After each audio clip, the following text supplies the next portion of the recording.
Hello sa inyo mga kapatid. Day 9 na tayo. Day 9. Oh, let's spin the wheel.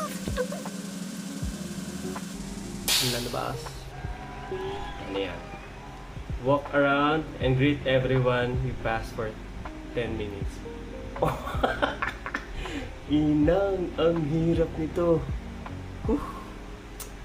Pero, let's do it.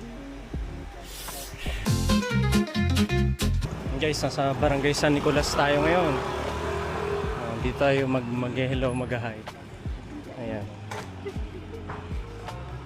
Alam niyo kung bakit? Kasi konti lang tao dito. Wait, bagalan lang natin kasi kailangan umabot tayo ng 10 minutes. Good evening po!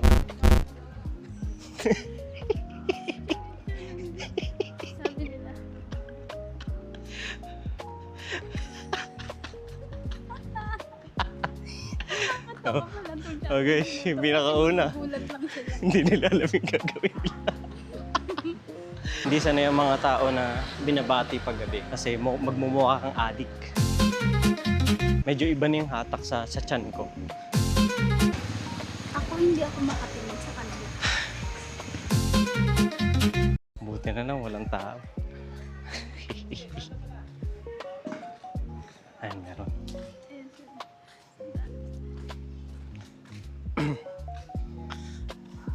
So next.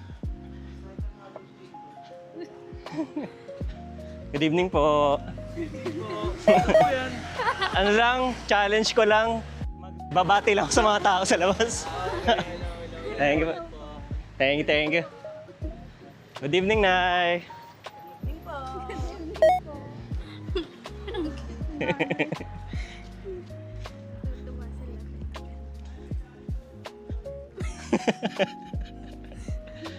Kuya, good evening po.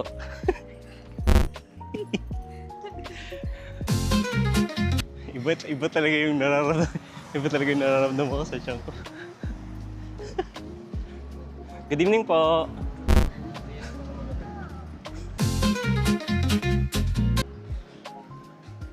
Good evening po.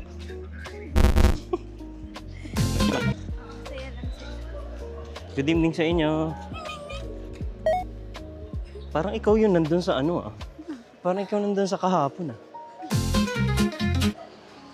Good evening po. Good evening po. Huh?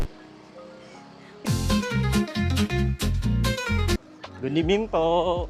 Ganun good evening. Dami. Good evening.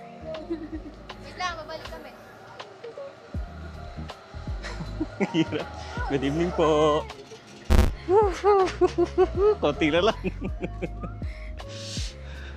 6 minutes in na tayo, guys. Paano nagagawa ito ng mga vloggers? Hindi. Lang sila. Hindi naman kasi sila nag-hi, hello.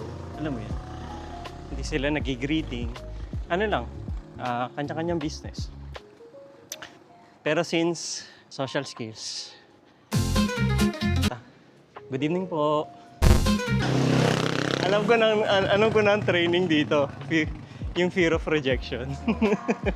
Puro ba may rejection yun? Puro rejection. Wala talaga nag-hi, guys. Sa 3 tao na masaya. Ang dami na namin na bati. I mean, may bumati din sa'yo yung marami dun kanina.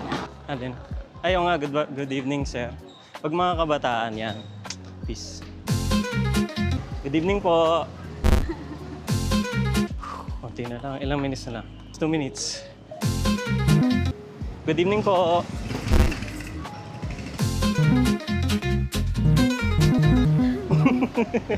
Actually, pahirap na ng pahirap pag marami tao. Evening po.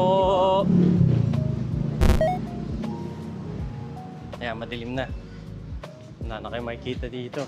5, 4, 3, 2, 1. Tapos na, guys.